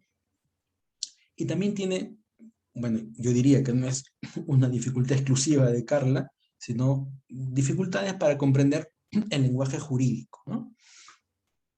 Y adicionalmente, ella tiene una dificultad para comunicarse, pues tiene ecolalia. No sé si están familiarizados con este término. Es una situación presente muchas veces en las personas con autismo, que suelen repetir reiteradas veces un conjunto de palabras, un texto, cotidianamente. A veces con el mismo tono de voz, cuando lo han escuchado. Por eso es que no sé si ustedes han tenido oportunidad de interactuar o compartir o ver algún video, algún documental, personas con autismo que cantan muy bien, textos muy largos, ¿no? Y después mantienen una actitud casi característica también, de silencio, de calma, ¿no? O cantan tal igual que el cantante o la cantante, digamos, original, ¿no? Hay una imitación muy buena, por decirlo de alguna forma, ¿no? Bueno, esto tiene que ver con la ALIA, ¿no? Esa es la manifestación de esta situación. Entonces, ¿cuáles son las barreras para Carla? Bueno, enfrentarse no solamente a un ambiente nuevo, que le va a generar seguramente nervios, sino también a un ambiente rígido, ¿no? Formal, protocolar, como suelen ser las diligencias, ¿no? Y no se cuenta con ningún mecanismo alternativo de comunicación para poder recoger la manifestación, en este caso de Carla, como víctima en un proceso. Entonces, si esta es la situación, esta es la condición y estas son las barreras que identificamos, ¿cuáles serían las adaptaciones, los ajustes que habrían que realizar? Yo propondría estos, ¿no? Primero, que Carla conozca el juzgado. Claro, esto antes de la diligencia, ¿no? Y en coordinación con quien tenga que desarrollarla, con el despacho, ¿no? Evidentemente, si Carla conoce el espacio donde va a estar previamente, va a estar más familiarizada con cómo se desarrolla, cómo funciona, vaya a identificar a las personas que están en ese espacio, que van a participar seguramente también de la diligencia, ¿no? Habría que evaluar, considerando que Carla es víctima y ha sufrido algún tipo de, perdón, de maltrato, que no vea al acusado. Es más, si es factible, podría realizarse una diligencia a través de una videoconferencia, ¿no? O evaluar, según los elementos de prueba, si es necesario que Carla participe, ¿no? Porque probablemente, y esta es solo una suposición, podrían haber otros elementos que me den cierta certeza y no fuese necesario una declaración adicional de Carla, ¿no? Muchas veces también es pertinente que una persona con esta condición pueda estar acompañada, ¿no? Una persona de confianza que no es parte en el proceso, pero participa como un apoyo para la persona. Y sin duda sería muy relevante, si es que participa Carla del proceso, habría que explicar previamente a quienes participen del mismo también qué es la ecolalia, ¿no? Para evitar situaciones que puedan menoscabar la participación de Carla, ¿no?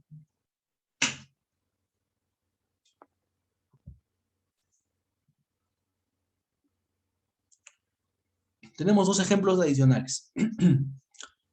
Miguel tiene una discapacidad intelectual y es acusado de robo. Pero la condición de Miguel es que él necesita apoyo para entender los conceptos abstractos, ¿no? Por ejemplo, las fechas, la ubicación, la distancia.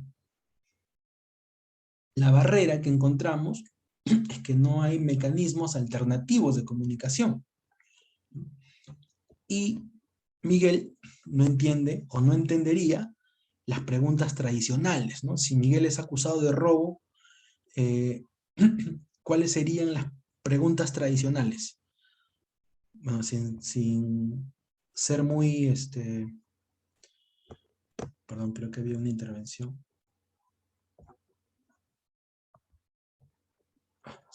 A ver. Ah, no, una asistencia. Pero ¿cuáles son las preguntas tradicionales en un proceso como este? ¿Dónde estuviste entre el día tal y el día tal? ¿En qué horario estuvo usted en tal lugar? ¿O estuvo usted a la derecha o a la izquierda de tal lugar? Entonces, ese tipo de preguntas, seguramente Miguel no las entendería por su tipo de discapacidad. Habría que utilizar frases más cortas, ¿no? Algo muy directo, ¿no? Y evitar el uso de algunos conceptos que puedan resultar abstractos, ¿no?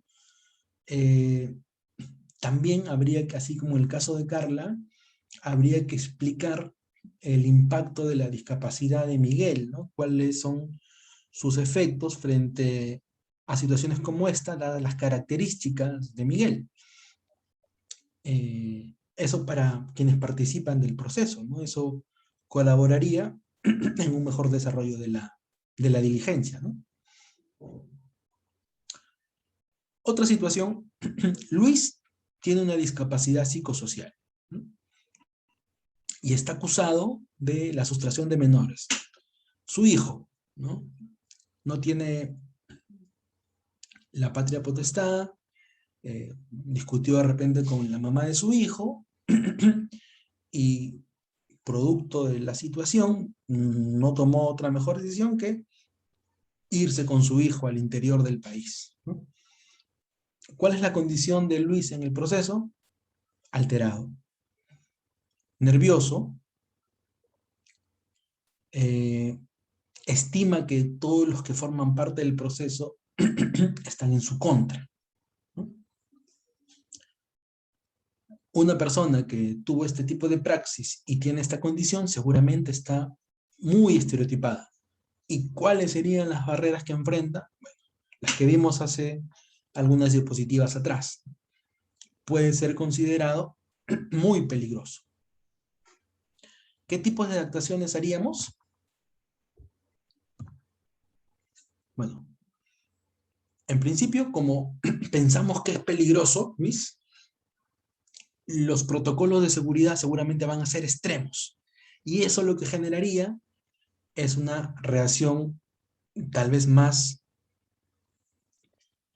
aguda de Luis, ¿no? Si regularmente en la diligencia hay un policía y un personal de seguridad privado, dado esta situación, traemos 5 policías, 3 personales de seguridad privado, bueno, probablemente esto lo que genere es una situación mucho más aguda, ¿no? Entonces, lo más recomendable sería flexibilizar un poco ahí, ¿no?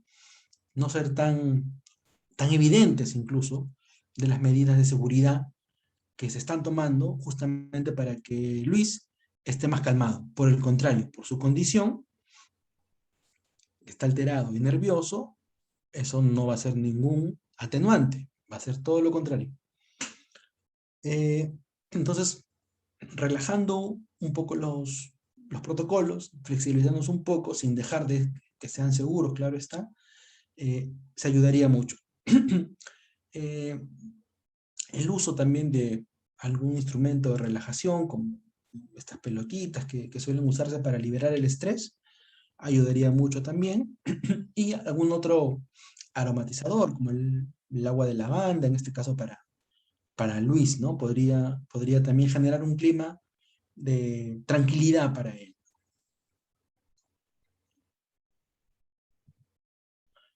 Bien, aquí sí, luego de haber compartido algunas propuestas de adaptación frente a situaciones concretas de personas con discapacidad psicosocial, intelectual, en la administración de justicia, aquí quisiera que por un momento todos y todas asuman el rol de juez o jueza, ¿no? Frente a este caso. Entonces, José es una persona con discapacidad psicosocial, ¿no? Es acusado de robo. Además de la audiencia inicial que ya se tuvo, José ha participado en 5 audiencias adicionales durante el desarrollo de la investigación. Pero ya en esta 5ª audiencia, José empezó a llorar, diciendo que estaba desesperado y que quería que esto ya se resolviera el asunto. Entonces, si ustedes fueran los jueces, las juezas, ¿qué medidas adoptarían en el marco de lo que hemos venido estando conversando? Y que, claro, ninguna de estas van a desnaturalizar la diligencia, ni mucho menos el proceso, ¿no?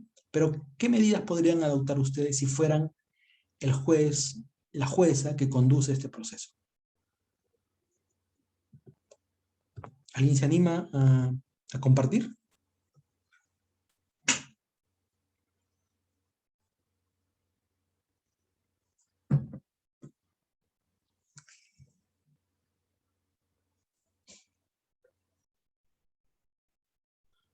A ver, los que recién han llegado: Fernando, Giovanna, Gladys, Carlos, ¿están presentes también?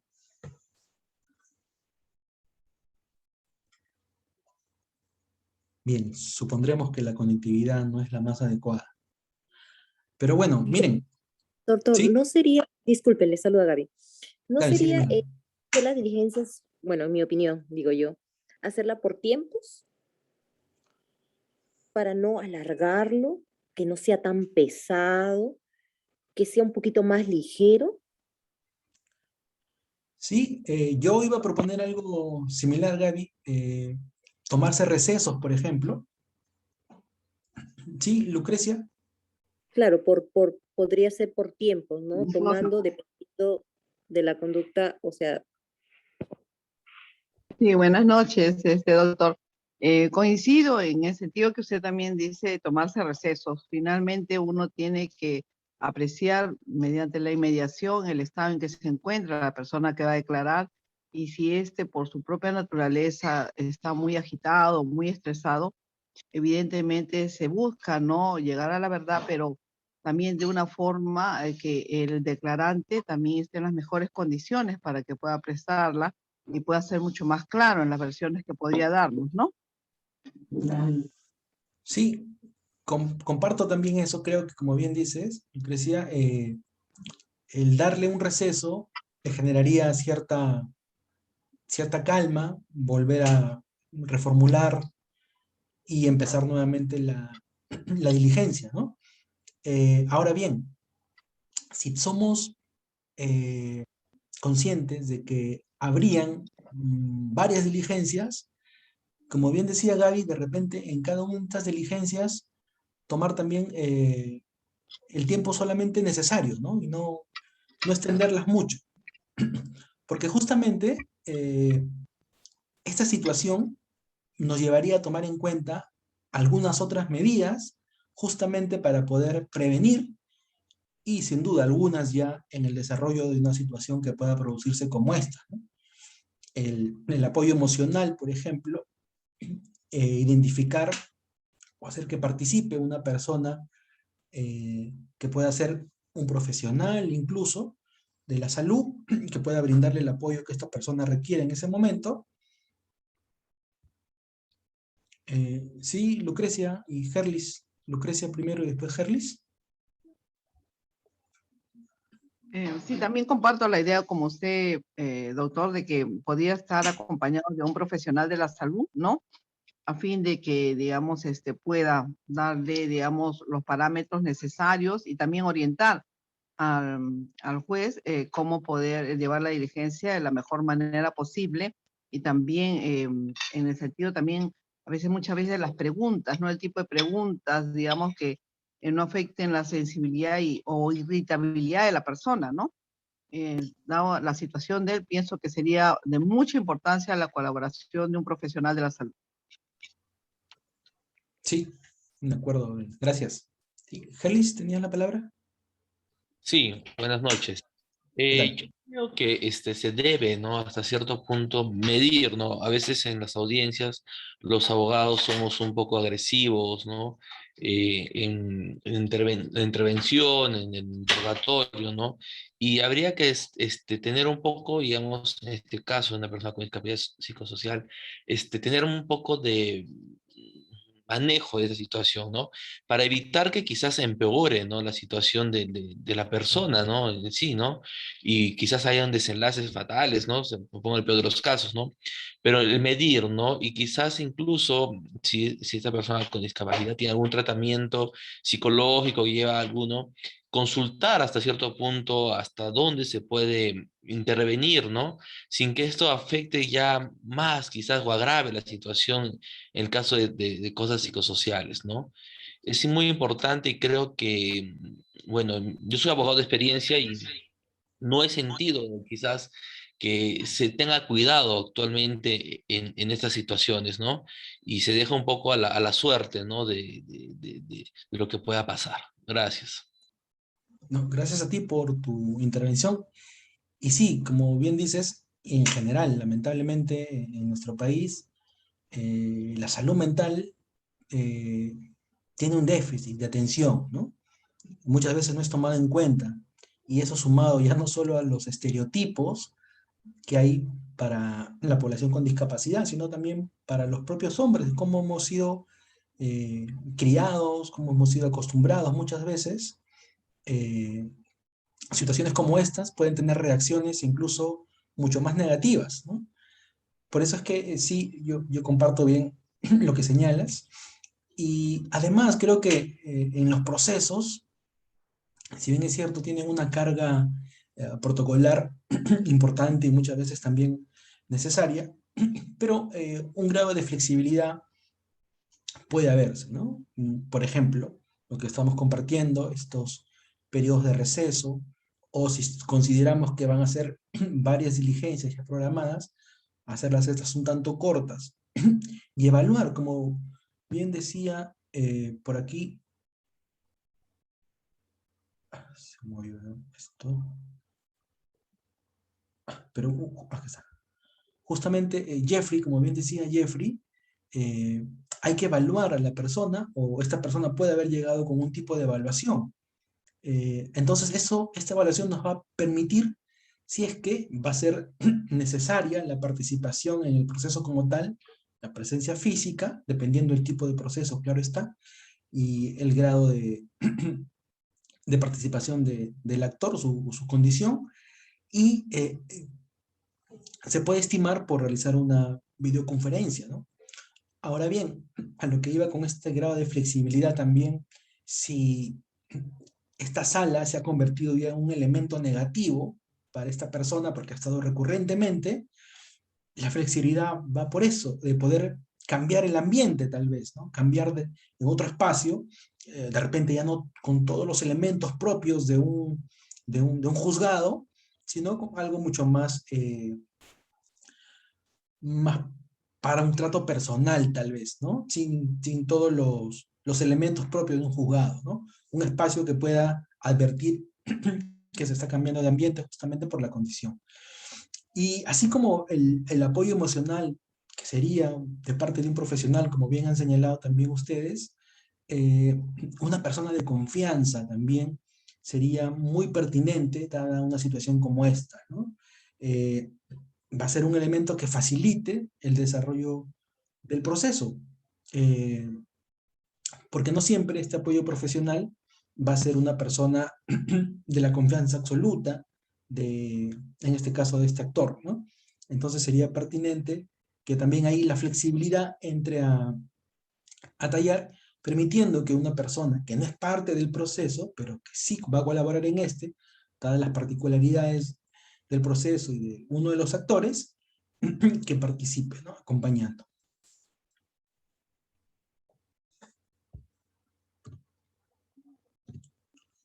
Bien, creo que sí, hemos llegado justo a la parte final. Justamente estamos en la hora. Yo quería dejarlos también con esta última frase, porque está vinculado a todo lo que yo estimo, que creo que es importante para poder realmente tener una sociedad inclusiva. Eh, y es la empatía desde el conocimiento, como les decía, ¿no? Y es que tenemos que entender que la discapacidad no es ajena a nosotros, a nosotras. Caray, basta tal vez salir a la calle y tener un accidente o ser víctima de un asalto para tal vez adquirir la discapacidad. O el solo paso de los años va a hacer que progresivamente nuestras capacidades también vayan disminuyendo, ¿no? Entonces la discapacidad puede sobrevenir en cualquier momento, puede llegarnos también. Entonces, eh, hay que tener prácticas empáticas, como les decía, y creo yo, empáticas desde el conocimiento, ¿no? Desde el reconocimiento de derechos. Eso nos ayudará mucho, seguramente, a generar espacios mucho más inclusivos, ya no solamente desde el trabajo, sino desde el hogar, la familia, y poco a poco generar esos cambios que tanto se necesitan, ¿no? Bueno, ustedes ya tienen mi correo, yo les quiero agradecer por la atención, gracias en lengua de señas peruanas,